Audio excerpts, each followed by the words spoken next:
Normally I'm doing this for other people, so it's awkward that I'm now pouring for myself and having to taste and talk about it. But here we go. The wine is red. It looks a little bricky, in fact. So my brain sort of immediately goes to Pinot Noir or Spätburgunder, but there's a lot of other red grapes in Germany, so it could be something else.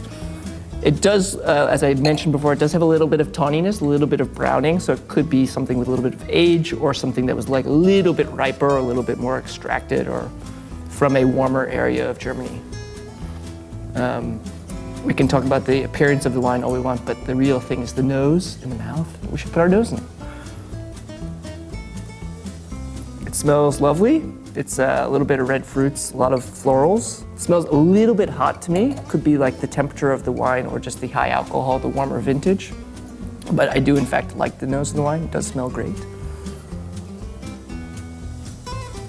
There's a touch of barrel, a touch of élevage, which is a nice élevage, so I do think it's a good to great wine based on the nose. I like the aromatics. It seems complex.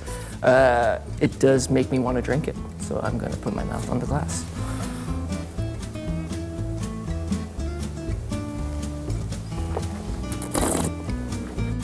That's a really nice wine. There is some tannins. It is, I think, from a warmer vintage. It is a kind of a bit bigger of an expression of Pinot Noir, in my opinion. If it's not Pinot Noir, I will be very surprised. There's some red fruits. There's always like this sauvage note in German Pinot Noir.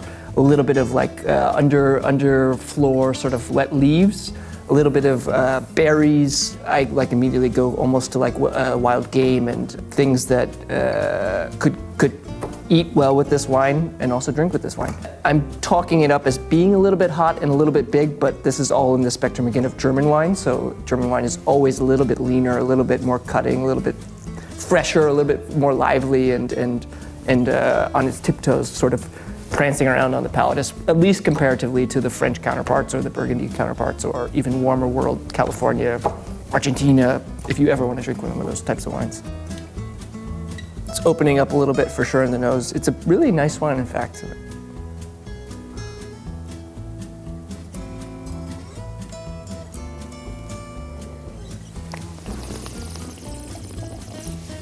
It's really fine. It's very elegant. It's very light.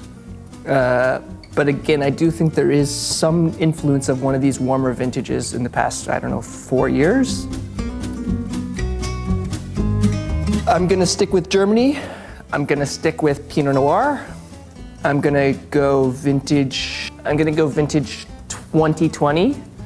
And I am going to go that it is from Baden, from sandstone soils. And it is a good to great wine.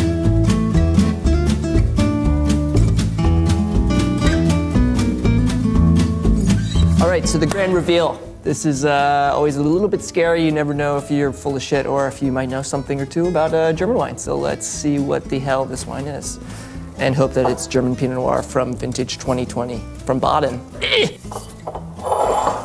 Fritz Wasmer from Baden, Spätburgunder M 2018. I have to say I have never tasted a wine from this producer. It is from a warm vintage, 2018 from Baden. My brain was gonna go there, but I didn't think it was that hot. 13% alcohol. It's a lovely wine.